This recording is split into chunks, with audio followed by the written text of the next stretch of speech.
Hi guys, welcome back. तो आज के इस वीडियो में हम चैप्टर 6 यूनिट 2 के न्यूमेरिकल इलस्ट्रेशंस को सॉल्व करेंगे। जो भी आपकी मॉड्यूल में न्यूमेरिकल इलस्ट्रेशंस दी हुई है उसी को हम यहाँ पे डिटेल में समझने की कोशिश करेंगे। ठीक है, तो चलिए स्टार्ट करते हैं। Okay, illustration number 1, what will be the value of average propensity to save when 1. Consumption is equals to 200 and income is equals to 1000। देखिए, हमें पता है कि एवरेज प्रोपेंसिटी टू सेव कैसे निकालते हैं। हम सिंपली सेविंग को इनकम से डिवाइड करते हैं, राइट। लेकिन क्वेश्चन 1 में हमें कंजम्पशन दिया है, सेविंग नहीं दिया है। तो देखिए, कंजम्पशन और इनकम से हम क्या निकाल सकते हैं? एवरेज प्रोपेंसिटी टू कंज्यूम निकाल सकते हैं। So average propensity to consume would be consumption divided by income, that is 200 divided by 1000। This will give us 0.2। अब हमें पता है जो आपका एवरेज प्रोपेंसिटी टू सेव है, it is equal to 1 minus average propensity to consume, right? So average propensity to save यहाँ आएगा 1 minus 0.2, that is 0.8।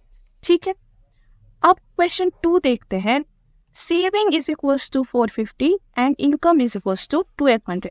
तो देखिए, यहाँ पे तो सीधा ही आपको सेविंग दे दिया, तो आप easily average propensity to save निकाल सकते हैं। Average propensity to save is saving divided by income, that is 450 divided by 1200. So this will give you 0.375. So this is your average propensity to save. ठीक है। Okay, now illustration number 2. Calculate marginal propensity to consume and marginal propensity to save from the following data about an economy which is in equilibrium. तो हमें क्या data दिया हुआ है? देखिए, national income दिया हुआ है 2500, autonomous consumption expenditure 300 and investment expenditure 100। हमें क्या निकालनी है? मार्जिनल प्रोपेंसिटी टू कंज्यूम निकालनी है। देखिए, अब हमें पता है कि जब भी एक इकोनॉमी इक्विलिब्रियम में होता है तो national income will be equal to aggregate demand, है ना। या फिर हम इसे लिख सकते हैं national income is equals to consumption plus investment, because aggregate demand is equals to consumption plus investment, right. अब देखिए, हमें नेशनल इनकम क्वेश्चन में दिया हुआ है, इन्वेस्टमेंट भी दिया हुआ है और कंजम्पशन भी हमें पता है। हम इसे फंक्शन के रूप में लिख सकते हैं, consumption is equals to A plus B Y, जहाँ पे ए आपका ऑटोनोमस कंजम्पशन होता है, बी होता है आपका marginal propensity to consume and Y होता है आपका नेशनल इनकम, राइट। तो इस तरह से लिख देते हैं। देखिए, Y is equals to A plus B Y plus I, है ना। तो ये हमारा इक्वेशन बन गया। अब बस हमें यहाँ पे वैल्यू डालनी है। देखिए, y की वैल्यू हमें दिया हुआ है 2500 प्लस a ऑटोनोमस कंजम्पशन हमें दिया हुआ है 300, राइट, प्लस b हमें निकालनी है। अगेन y की वैल्यू है 2500 प्लस i हमें दिया हुआ है 100, है ना। तो अब हमें बस b को एक साइड करना है। देखिए, 2500 b is equals to 2500 minus 300 minus 100, इस तरह से हम लिख सकते हैं, right. 2500 b would be here equal to 2100. So b will be, यहाँ पे लिख लेते जी। So b will be 2100 divided by 2500. So marginal propensity to consume हमारा कितना आया? 0.84। ठीक है, so this is our marginal propensity to consume। लेकिन हमें यहाँ पे अब marginal propensity to save भी निकालनी है, right? So marginal propensity to save कितना होता है? It is 1 minus marginal propensity to consume, that equals to 1 minus 0.84. So that will be equal to 0.16. So this is your marginal propensity to save. ठीक है। Okay, illustration number 3. An economy is in equilibrium. Calculate national income from the following. Autonomous consumption is equals to 100. Marginal propensity to save is 0.2 and investment expenditure is equals to 200। तो देखिए, similar सा ही question है। हमें पता है कि equilibrium में national income will be equal to consumption plus investment, right. या फिर हम इसे लिख सकते हैं national income is equals to A plus B Y plus I. लेकिन देखिए, यहाँ पे हमें क्या दिया हुआ है? मार्जिनल प्रोपेंसिटी टू सेव दिया हुआ है, राइट। अगर मार्जिनल प्रोपेंसिटी टू सेव 0.2 है तो इसका ये मतलब है कि मार्जिनल प्रोपेंसिटी टू कंज्यूम कितना होगा? 0.8, है ना। तो ये हमें पता चल गई। हमें यहाँ पे निकालना क्या है? हमें नेशनल इनकम निकालना है, हमें y की वैल्यू ही निकालनी है, राइट। तो चलिए अब जो जो हमें दिया हुआ है वो यहाँ पे हम ये इक्वेशन में डाल देते हैं। y is equals to A हमें दिया हुआ है autonomous consumption plus B marginal propensity to consume is 0.8, y हमें निकालनी है प्लस इन्वेस्टमेंट हमें दिया हुआ है 200, राइट। तो देखिए यहाँ पे हम y minus 0.8y is equals to 300 लिख सकते हैं। So 0.2y is equals to 300. So this will give us y is equals to 1500. So national income हमारा कितना है 1500. Illustration number 4. Suppose the consumption of an economy is given by C is equals to 20 plus 0.6y and investment I is given by I is equals to 10 plus 0.2y. What will be the equilibrium level of national income? तो देखिए again हमें पता है equilibrium में national income will be equal to consumption plus investment, right. या फिर y will be equal to, देखिए consumption क्या दिया हुआ है हमें 20 प्लस 0.6y प्लस इन्वेस्टमेंट की वैल्यू कितनी दी हुई है 10 प्लस 0.2y, राइट। अब बस हमें इसको सॉल्व करना है। देखिए y minus 0.6y minus 0.2y is equals to 20 plus 10, है ना। तो ये कितना आएगा आपका, देखिए ये 8 हो, so 0.2y will be equal to 30, right. So y will be here equal to 150. So equilibrium level of national income will be 150. Illustration 5. Suppose the consumption function C is equals to 7 plus 0.5y. Investment is rupees 100. Find the equilibrium level of income, consumption and saving. तो देखिए again हमें पता है equilibrium में y will be equal to c plus i, right. या फिर हम लिख सकते हैं y will be equal to 7 plus 0.5y plus 100. देखिए तो यहाँ पे क्या होगा y minus 0.5y is equals to 100 plus 7. So 0.5y will be equal to 107. So y, the value of y will be यहाँ पे 214, ठीक है। सो हमें इक्विलिब्रियम और लेवल ऑफ नेशनल इनकम तो हमने निकाल लिया। अब इसके अलावा हमें कंजम्पशन एंड सेविंग भी निकालनी है। तो अब कंजम्पशन कैसे निकालेंगे, देखिए कंजम्पशन हमें पता है is equals to 7 plus 0.5y, right. So consumption will be equal to 7 plus 0.5 into 214. So this will give us the value 114. So equilibrium level of consumption भी निकल गया। इक्विलिब्रियम लेवल ऑफ सेविंग निकालनी है। तो देखिए हमें पता है saving is equals to income minus consumption, है ना। तो इनकम हमें पता है, हमने निकाल लिया है 214 है एंड कंजम्पशन 114 है। सो सेविंग विल बी 100. तो इस तरह से हमने इनकम, कंजम्पशन, सेविंग तीनों ही चीजें यहाँ पे निकाल दी। Illustration number 6. If consumption function is C is equals to 250 plus 0.8y, investment is equals to 300, find out equilibrium level of income, consumption and saving. तो देखिए अगेन सिमिलर टाइप की ही question है। हमें पता है इक्विलिब्रियम में national income is equals to consumption plus investment, या फिर हम लिख सकते हैं y is equals to 250 plus 0.8y plus investment कितना है 300, right. So y minus 0.8y is equals to 550, right. So 0.2y is equals to 550. So this will give us the value of y as 2750. तो equilibrium income निकल गया। अब हमें consumption भी निकालनी है, राइट। सो कंजम्पशन फंक्शन हमें दिया हुआ है 250 plus 0.8y, right. So this will B 250 plus 0.8 into 2750. So this will give us the value 2450, ठीक है। अब हमें सेविंग भी निकालनी है, राइट। तो हमें पता है saving is equals to income minus consumption. So income हमारा है 2750 माइनस कंजम्पशन है हमारा 2450. So this will give us saving of rupees 300, ठीक है। आप ऐसे भी देख सकते हो कि देखिए इक्विलिब्रियम जब होता है तो तब आपका इन्वेस्टमेंट एंड सेविंग बराबर होता है, right. I is equals to S होनी चाहिए, है ना, टू सेक्टर इक्विलिब्रियम में, राइट। तो जितना आपका इन्वेस्टमेंट का वैल्यू होगा उतना ही यहाँ पे आपका सेविंग की भी वैल्यू होनी चाहिए, okay. Illustration 7. If saving function S is equals to minus 10 plus 0.2y an autonomous investment I is equals to 15 crores. Find out equilibrium level of income, consumption, and if investment increases permanently by 5 crores, what will be the new level of income and consumption? तो देखिए question में हमें saving function दिया हुआ है and investment दिया हुआ है, राइट? हमें पता है कि इक्विलिब्रियम में आपका saving will be equal to investment, है ना? या फिर हम लिख सकते हैं -10 plus 0.2y will be equal to 50. अब इसको सॉल्व करते हैं. देखिए 0.2y will be 50 plus 10. So 0.2y will be equal to 60. So this will give us the value of y as 300. ठीक है, तो ये आपका इक्विलिब्रियम इनकम आ गया. हमें कंजम्पशन भी निकालनी है ना?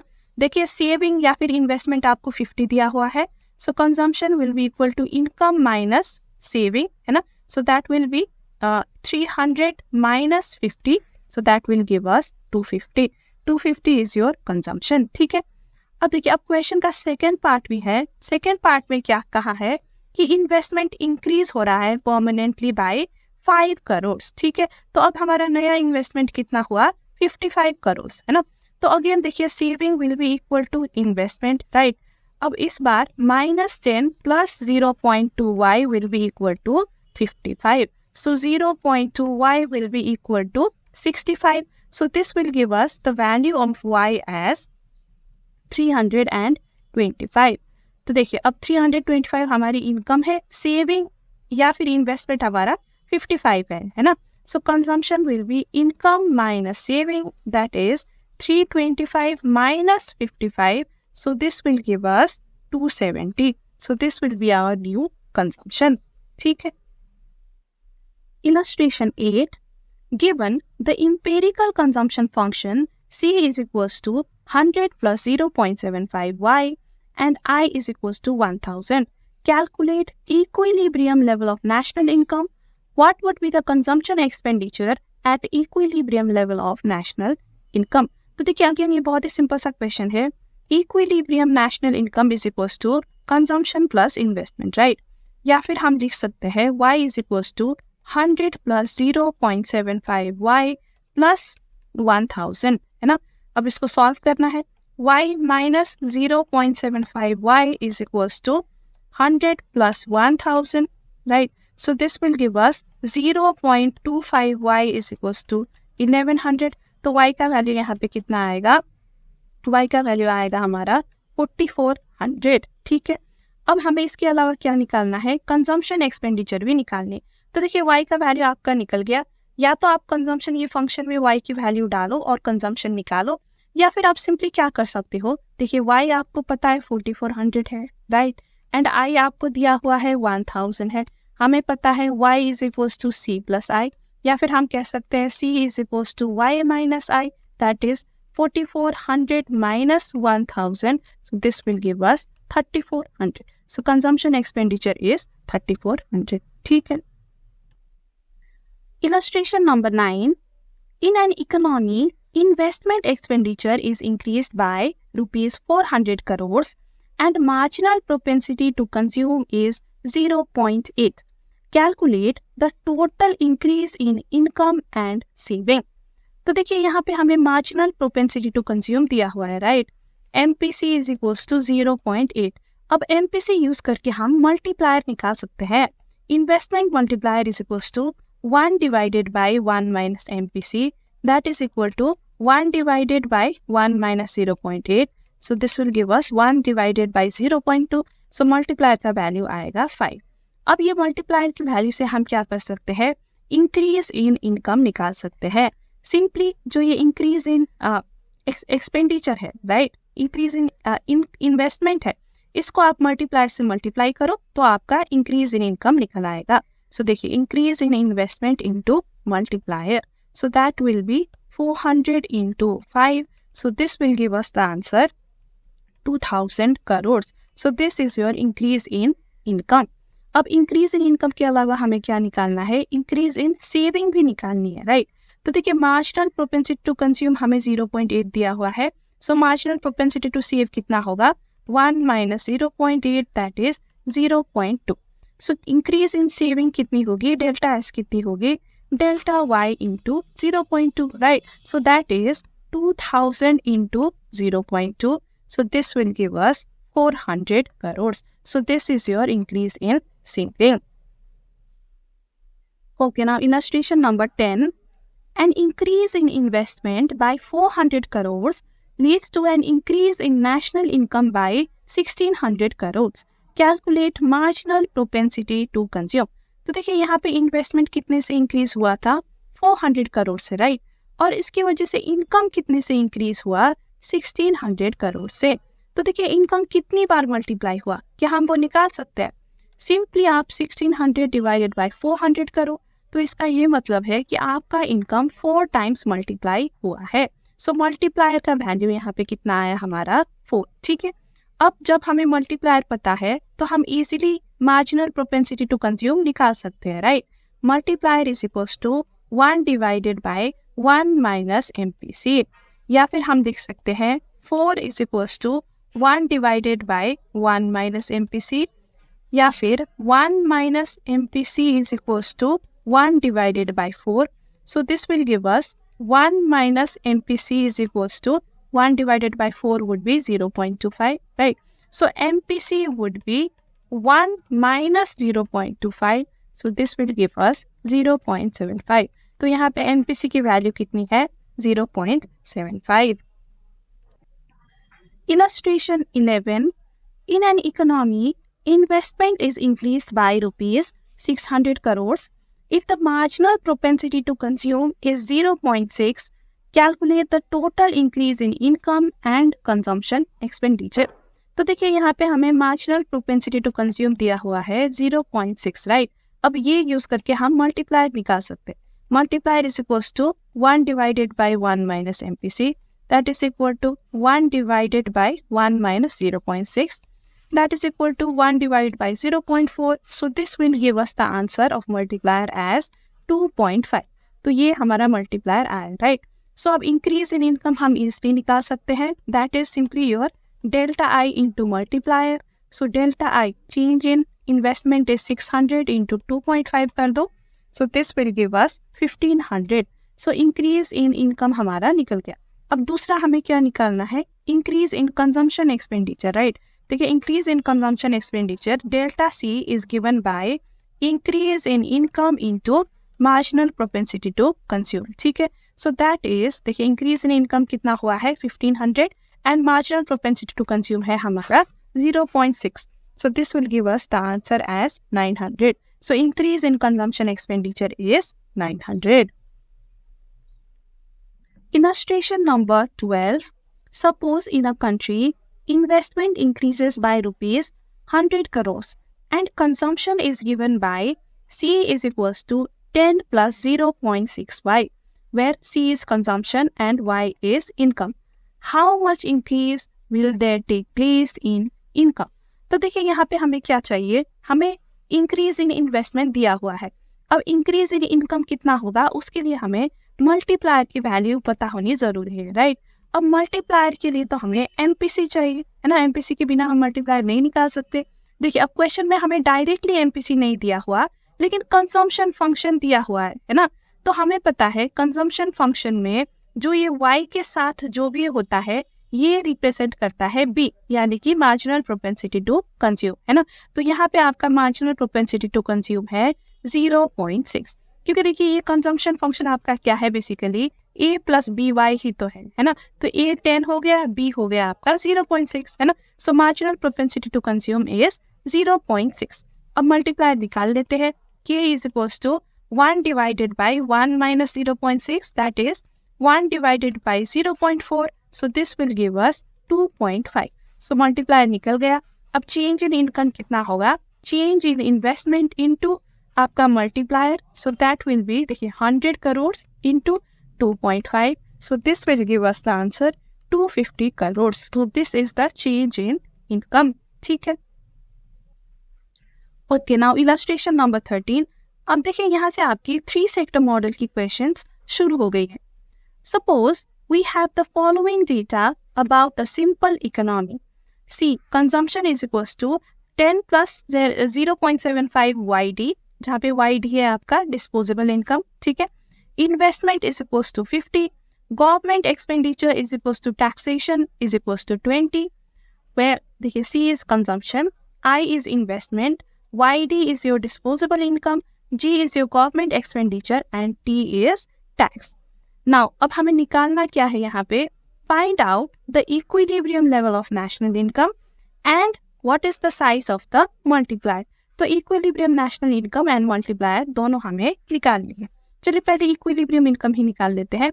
अब हमें पता है कि 3 सेक्टर मॉडल में equilibrium income will be equal to consumption plus investment plus government expenditure, right? government expenditure भी यहाँ पे ऐड हो जाती है. तो चलिए अब वैल्यू डाल देते हैं यहाँ पे, y is equals to c. अब c की जगह इसका ये कंजम्पशन फंक्शन हम डाल देते हैं, 10 प्लस 0.75 YD प्लस इन्वेस्टमेंट हमें दिया हुआ है 50 और government expenditure is equals to tax is equals to 20 यहाँ पे दिया हुआ है, राइट. अब देखिए, अब ये YD जो है ये हमें पता है कि YD यानी कि disposable income is equals to Y minus tax, और टैक्स की वैल्यू भी यहाँ पे 20 दिया हुआ है, तो हम YD को लिख सकते हैं एज Y माइनस 20, ठीक है. तो चलिए अब इसको एक्सपैंड कर देते हैं, 10 plus 0.75 Y minus 20 plus 50 plus 20, ठीक है. अब यहाँ पे सिर्फ एक ही वेरिएबल है, दैट इज Y. तो अब आप इसको y के लिए सॉल्व करोगे तो y की वैल्यू यहाँ पे निकल आएगी. ये इक्वेशन को सॉल्व करने पे y की वैल्यू आ जाएगी आपकी 260, ठीक है. तो equilibrium level of national income is 260. अब हमें यहाँ पे क्या करना है, साइज ऑफ मल्टीप्लायर भी निकालनी है. देखिए मल्टीप्लायर आपका क्या है, it is 1 divided by 1 minus MPC, right. अब हमें यहाँ पे कंजम्पशन फंक्शन दिया हुआ है, तो जो ये होता है, राइट, YD के साथ होता है वो आपका marginal propensity to consume ही होता है ना.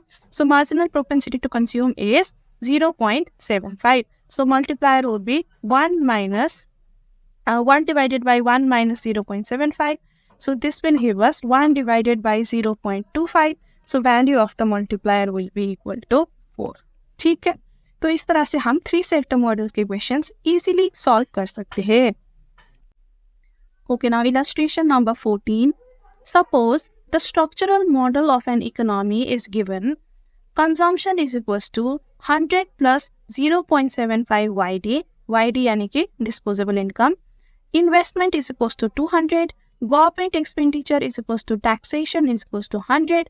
And transfer payment is equals to 50. तो देखिए यहाँ पे transfer payment additional दिया हुआ है, right? Now find the equilibrium level of national income. तो देखिए अगेन हमें पता है 3 सेक्टर मॉडल पे equilibrium national income will be equal to consumption plus investment plus government expenditure, right. या फिर हम लिख सकते हैं y is equals to 100 plus 0.75 YD plus investment हमें दिया हुआ है 200 प्लस गवर्नमेंट एक्सपेंडिचर हमें दिया हुआ है 100. देखिए अब हमें पता है कि YD क्या होता है, YD is simply Y minus tax. लेकिन जहाँ पे आपको ट्रांसफर पेमेंट दिया हुआ है तो ट्रांसफर पेमेंट को यहाँ पे आपको ऐड करना पड़ेगा, बिकॉज ट्रांसफर पेमेंट क्या करता है, आपका डिस्पोजेबल इनकम को इंक्रीज करता है ना. टैक्स क्या करता है, डिस्पोजेबल इनकम को डिक्रीज करता है, इसलिए हम y माइनस टी करते हैं. लेकिन ट्रांसफर पेमेंट इंक्रीज करता है डिस्पोजेबल इनकम को, तो इसलिए ट्रांसफर पेमेंट को हम ऐड करते हैं, ठीक है. तो चलिए अब इसको एक्सपैंड कर देते हैं, 100 प्लस 0.75. अब YD की जगह हम y minus T plus TR लिख सकते हैं, ठीक है. So plus 200 plus 100, okay. देखिए y is equals to 100 plus 0.75 y minus t कितना दिया हुआ है, देखिए t यहाँ पे दिया हुआ है 100, राइट, प्लस TR कितना दिया हुआ है 50, है ना, प्लस 200 प्लस 100. तो देखिए अब आप ये सॉल्व करके y की वैल्यू इजीली निकाल सकते हैं. y की वैल्यू यहाँ पे निकल के आएगी 1450. So this is your equilibrium level of national income. Okay, now illustration number 15. For a closed economy, the following data is given. Consumption C is equals to 75 plus 0.5 y minus t, यानी कि income minus tax. Investment is equals to 80, total tax is equals to 25 plus 0.1 Y. तो देखिए यहाँ पे जो आपका total tax है ना, it consist of your autonomous tax and यहाँ पे प्रोपोर्शनल टैक्स भी है आपका, राइट। ये जो 0.1 है ना, it is represented by small T and this T represents कि what is the total proportion of your income Y that will be taxable, है ना। टी वाई जो है इसको हम प्रोपोर्शनल टैक्स कहते हैं, यानी कि आपका जो इनकम का सर्टन हिस्सा हम टैक्स में पे करते हैं, है ना। तो देखिए टोटल टैक्स आपका क्या होता है, it is a combination of autonomous tax and your proportional tax, ठीक है। और यहाँ पे हमें गवर्नमेंट एक्सपेंडिचर भी दिया हुआ है, जी इज इक्वल्स टू 100। तो अब हमें यहाँ पे निकालनी क्या क्या है, देखिए हमें इक्विलिब्रियम इनकम निकालनी है एंड वैल्यू ऑफ मल्टीप्लायर निकालनी है, राइट। तो पहले तो हम इक्विलिब्रियम इनकम निकाल लेते हैं। देखिए equilibrium income is equals to C plus I plus G, है ना। अब y इज इक्वल्स टू, देखिए c क्या है आपका 75 प्लस 0.5 y माइनस टी, ठीक है। एंड इन्वेस्टमेंट आपको कितना दिया हुआ है, देखिए 80 दिया हुआ है एंड गवर्नमेंट एक्सपेंडिचर आपका कितना है 100, है ना। अब देखिए अब इसको हम और एक्सपेंड कर सकते हैं, y is equals to 75 plus 0.5 y minus 0.5 t plus 80 plus 100। इसको हम और एक्सपेंड कर सकते हैं, देखिए y is equals to 75 plus 0.5 y minus 0.5, देखिए t की जगह हम t का फंक्शन डाल सकते हैं, right. 25 plus 0.1 y plus 80 plus 100, ठीक है। तो इस तरह से अब आप y के लिए सॉल्व करें, सिर्फ अब y वेरिएबल ही बचा है ना, तो आप इजीली y की वैल्यू यहाँ पे निकाल सकते हैं। सो y विल बी योर 440.91, ठीक है। तो यहाँ पे आपका इक्विलिब्रियम इनकम निकल के आएगा 440.91। अब देखिए ये तो हमने सॉल्व कर लिया, अब हमें वैल्यू ऑफ मल्टीप्लायर भी निकालनी है, राइट। तो देखिए अब मल्टीप्लायर यहाँ पे कैसे निकलता है, मल्टीप्लायर आपका होता है यूजुअली आपका multiplier 1 divided by 1 minus B, यानी 1 minus marginal propensity to consume होता है, राइट। लेकिन जहाँ पे आपका ये प्रोपोर्शनल टैक्स दिया हुआ है ना, वहाँ पे मल्टीप्लायर की फॉर्मूला भी थोड़ी चेंज हो जाती है। देखिए यहाँ पे आपको ऐड करना पड़ेगा 1 minus T, small T, that is your proportional tax rate, ठीक है। तो अब हम इस पे वैल्यू डाल देते हैं, it is 1 divided by 1 minus b कहाँ से निकालेंगे, देखिए this is your b, right. 0.5 divided by 1 minus, अब ये t कहाँ से आएगा, देखिए हमने कहा था कि ये टैक्स फंक्शन में जो 0.1 है it is represented by small t, right. So 1 minus 0.1, सो इसको आप सॉल्व करोगे तो वैल्यू कितना आएगा मल्टीप्लायर का 1.82, ठीक है। तो ये आपका मल्टीप्लायर है। तो देखिए जहाँ पे आपको टैक्स एज अ फंक्शन दिया होता है ना, जैसे ये क्वेश्चन में टैक्स की फंक्शन दी गई है ना, तो टैक्स के फंक्शन में क्या क्या होता है, एक ऑटोनोमस टैक्स, एक प्रोग्रेसिव टैक्स, है ना, यानी कि स्मॉल टी की वैल्यू भी यहाँ पे दी होती है। और जहाँ पे स्मॉल टी होता है वहाँ पे आपका मल्टीप्लायर का फॉर्मूला ये वाला आपको यूज करना है, ठीक है। Simply 1 divided by 1 minus B करके आप नहीं निकाल सकते, आपको ये टी को भी इंक्लूड करना पड़ेगा मल्टीप्लायर के फॉर्मूला में। Okay done, now let's move on. Okay, now illustration number 16. Suppose C is equals to 100 plus 0.80 Y minus T plus TR, यानी कि income minus tax plus transfer payment. Investment is equals to 200, T is equals to 25 plus 0.1 Y, transfer payment is 50 and government expenditure is 100. Find out the equilibrium level of income. तो देखिए equilibrium हम कैसे निकालते हैं, C plus I plus जी हमें करना है, right. या फिर हम लिख सकते हैं y is equals to, C की जगह C की फंक्शन डाल देते हैं 0.80 y minus T plus T R, है ना, प्लस इन्वेस्टमेंट कितना है 200 प्लस गवर्नमेंट एक्सपेंडिचर कितना दिया हुआ है, देखिए 100। अब यहाँ पे देखिए इसको हम और एक्सपैंड कर सकते हैं, y is equals to 100 plus 0.80 y as it is minus, देखिए t की जगह हम क्या कर सकते हैं, यहाँ पे t की फंक्शन डाल सकते हैं, राइट। 25 plus 0.1 y, है ना। सो t की जगह t की फंक्शन डाल दिया, tr की जगह tr की हम यहाँ पे वैल्यू डाल देते हैं। देखिए tr हमें दिया हुआ है 50, ठीक है। तो ये बड़ा ब्रैकेट हो गया आपका, okay. Plus investment and government expenditure as it is. तो देखिए अब यहाँ पे सिर्फ एक ही वेरिएबल है आपकी इक्वेशन में, y, y and y, right. तो आप इजीली y के लिए यहाँ पे सॉल्व कर सकते हैं एंड y की वैल्यू यहाँ पे निकल आएगी आपकी 1500. So this will be your equilibrium level of income. Okay. Okay, now illustration number 17. The consumption function is C is equals to 40 plus 0.8 YD, T is 0.1 Y, I is 60, G is 40, X यानी कि export is 58 and M यानी कि import is 0.05 Y. तो देखिए अब ये question में हमें एक्सपोर्ट एंड इंपोर्ट भी दिया हुआ है, यानी कि ये आपकी 4 सेक्टर मॉडल की क्वेश्चन है, ठीक है। Find out the equilibrium level of income, net export and net export if export were to increase by 6.25. तो देखिए अब 4 सेक्टर में हम इक्विलिब्रियम इनकम कैसे निकालते हैं। Equilibrium income is equals to consumption plus investment plus government expenditure plus X minus M, यानी कि नेट एक्सपोर्ट जो है वो भी हमें यहाँ पे ऐड करनी पड़ेगी, ठीक है। तो इसी को अब एक्सपैंड करते हैं। y इज इक्वल्स टू, देखिए c की जगह कंजम्पशन फंक्शन हम डाल देते हैं 40 प्लस 0.8, देखिए y की जगह हम y माइनस टैक्स लिख सकते हैं, है ना। प्लस i आपका कितना दिया हुआ है 60, प्लस g आपका कितना दिया हुआ है 40, ठीक है।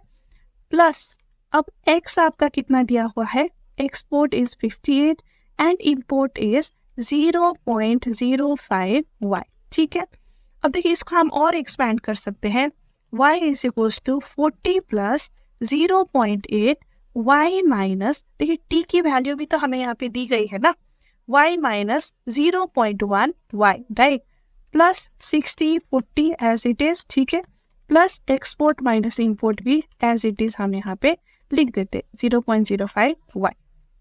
अब देखिए अब यहाँ पे आपका सिर्फ एक ही वेरिएबल है y, राइट। यहाँ पे भी y है, यहाँ पे भी y, यहाँ पे भी y एंड यहाँ पे भी y, तो y के अलावा कोई और वेरिएबल तो नहीं है, तो इसलिए आप ये सॉल्व करके y की वैल्यू निकाल सकते हैं। सो y की वैल्यू यहाँ पे आएगी 600 crore. So this is the equilibrium level of national income in a 4 sector model. अब देखिए यहाँ पे हमें और क्या निकालना है, नेट एक्सपोर्ट भी निकालनी है, राइट। सो नेट एक्सपोर्ट आपका क्या होता है, it is simply export minus import. तो एक्सपोर्ट हमें दिया हुआ है 58 minus import is 0.05 into Y, right. अब वाई हमने यहाँ पे निकाल लिया है, ठीक है. सो यहाँ पे हम वाई की वैल्यू डाल देते हैं. सो this will B 58 minus 30. So answer यहाँ पे हमारा आएगा 28. So net export is your 28. देखिए अब क्वेश्चन में एक और पार्ट भी है, नेट एक्सपोर्ट इफ एक्सपोर्ट हो टू इंक्रीज बाय 6.25. देखिए अब अगर हमारा एक्सपोर्ट 6.25 से इंक्रीज हो जाता है तो क्या होता है.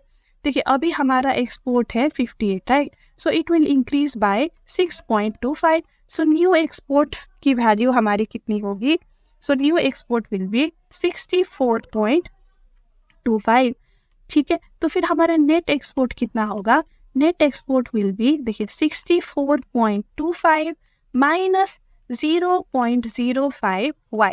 अब देखिए अब ये वाई पे ना आप ये 600 वाली वैल्यू नहीं डाल सकते, क्योंकि ये 600 करोड़ निकालने के लिए यहाँ पे हमने x की वैल्यू कितना लिया है, 58 लिया है, राइट. तो अब आपको ये y भी फिर से निकालनी पड़ेगी. यहाँ पे 58 की जगह आपको 64.25 डाल के दोबारा आपको y के लिए सॉल्व करके y की वैल्यू निकालनी पड़ेगी, ठीक है. तो फिर आप जब y की वैल्यू निकलेगा फिर आप नेट एक्सपोर्ट निकाल पाओगे. तो चलिए ये आपके लिए होमवर्क है, ठीक है. आप घर पे ट्राई करें और जो भी आपका आंसर आता है आप कमेंट में आंसर लिखिए. मैं आपको जो भी करेक्ट आंसर करेगा मैं उसको हार्ट दे दूंगी या फिर मैं करेक्ट करके आपको बता दूंगी. फिर आपको पता चलेगा आपने राइट किया है कि रॉन्ग किया है, ठीक है. तो चलिए okay, now looking at the last illustration number 18. An economy is characterized by the following equation. Consumption is equals to 60 plus 0.9 YD. Investment is equals to 10. Government expenditure is 10. Tax is 0. export is 20 and import is 10 plus 0.05y. So what is the equilibrium income? Calculate trade balance and foreign trade multiplier. तो देखिए पहले तो हम equilibrium income निकाल लेते हैं, right. Fourth sector में equilibrium income क्या होता है? Consumption plus investment plus government expenditure plus net export, right. तो देखिए अब y is equals to c की जगह हम c की वैल्यू डाल देते हैं 60 प्लस 0.9 YD। देखिए अब यहाँ पे क्या है ना, टैक्स हमें बताया गया है कि 0 है, राइट। तो जब टैक्स 0 होता है ना तो YD y के बराबर होता है, क्योंकि YD y माइनस टैक्स होता है ना, तो टैक्स तो 0 है, तो यानी कि YD will be equal to y। तो सिंपली हम यहाँ पे 0.9 y लिख सकते हैं, ठीक है। प्लस इन्वेस्टमेंट यहाँ पे दिया हुआ है 10 प्लस गवर्नमेंट एक्सपेंडिचर भी 10 है, प्लस हमें एक्सपोर्ट कितना दिया हुआ है 20, और इंपोर्ट हमारा क्या है? देखिए इंपोर्ट थोड़ा सा लंबा है, -10 माइनस 0.05 y, ऐसे हमें लिखना पड़ेगा, है ना। तो देखिए यहाँ पे अब एक ही वेरिएबल है आपकी y, तो y के लिए आप सॉल्व कर सकते हैं। तो y की वैल्यू यहाँ पे निकल आएगी आपकी 600 crore. Again the national income is equilibrium national income is 600 crore, ठीक है। अब इसके बाद हमें क्या निकालना है? Trade balance. देखिए ट्रेड बैलेंस क्या होता है? बेसिकली जो एक्सपोर्ट माइनस इंपोर्ट है, नेट एक्सपोर्ट है, उसी को हम ट्रेड बैलेंस कहते हैं। So trade balance is export minus import, so that will be equal to, देखिए एक्सपोर्ट कितना है हमारा 20 है, राइट, माइनस इंपोर्ट कितना है हमारा 10 प्लस 0.05 y यानी कि आपका 600 है ना, ये हमने निकाल लिया था। सो दिस विल बी योर, ये सॉल्व करके आपका आंसर कितना आएगा? आपका आंसर आएगा देखिए -20। तो देखिए नेट एक्सपोर्ट हमारी नेगेटिव में है, यानी कि हम इंपोर्ट ज़्यादा करते हैं, एक्सपोर्ट कम करते हैं, राइट।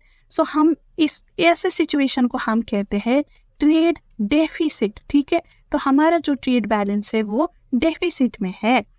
अब इसके अलावा क्वेश्चन में हमें एक और चीज़ बोला है, फॉरेन ट्रेड मल्टीप्लायर कैलकुलेट करने को बोला है, ठीक है।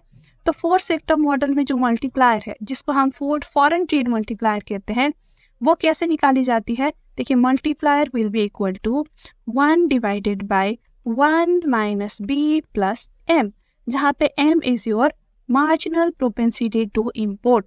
अब ये मार्जिनल प्रोपेंसिटी टू इम्पोर्ट की वैल्यू हमें कहाँ से पता चलेगी? वो हमें ये इम्पोर्ट फंक्शन से पता चलेगी।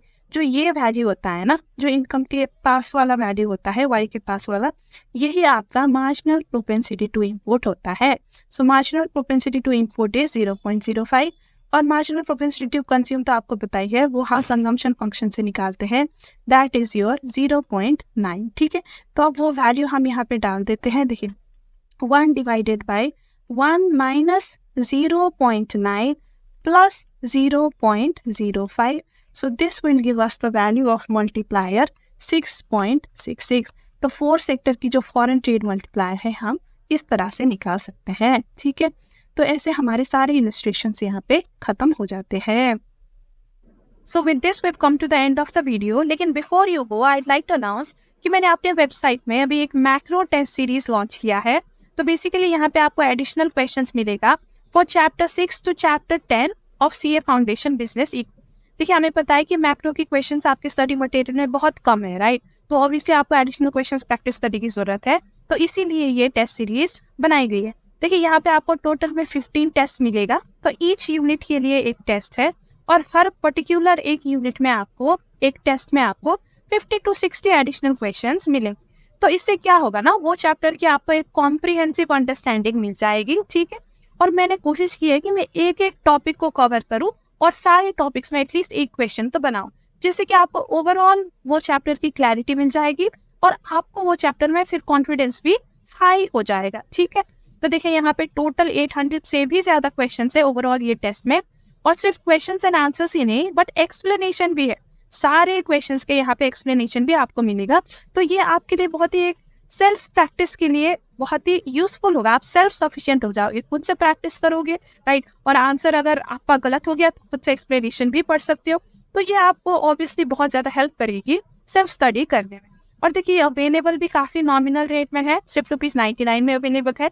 देखिए क्वेश्चन आंसर प्लस एक्सप्लेनेशन सारे अवेलेबल है at just ₹99। So I hope आप इसका फ़ायदा उठाओगे और आपने मैक्रो की जो कॉन्फिडेंस है या जो अंडरस्टैंडिंग है वो आप इंक्रीज करोगे, इम्प्रूव करोगे। Okay, so with this we have come to the end of the video. I hope आपको सारे क्वेश्चंस समझ आए होंगे। अगर आपको अभी भी डाउट है तो आप कमेंट करके पूछ सकते हैं and try to clarify your doubt. और अगर आपको आज की वीडियो अच्छी लगी हो तो प्लीज़ वीडियो को लाइक करिएगा, फ्रेंड्स के साथ भी शेयर करिएगा एंड चैनल को सब्सक्राइब करिएगा, क्योंकि we will be back with another video soon. आप हमारे टेलीग्राम चैनल भी ज्वाइन कर सकते हैं, यहाँ पे भी बच्चे अपने डाउट्स पूछते हैं and I try to solve everyone's doubt. ठीक है, तो चलिए मिलते हैं आपसे जल्दी ही, तब तक के लिए bye bye and take care.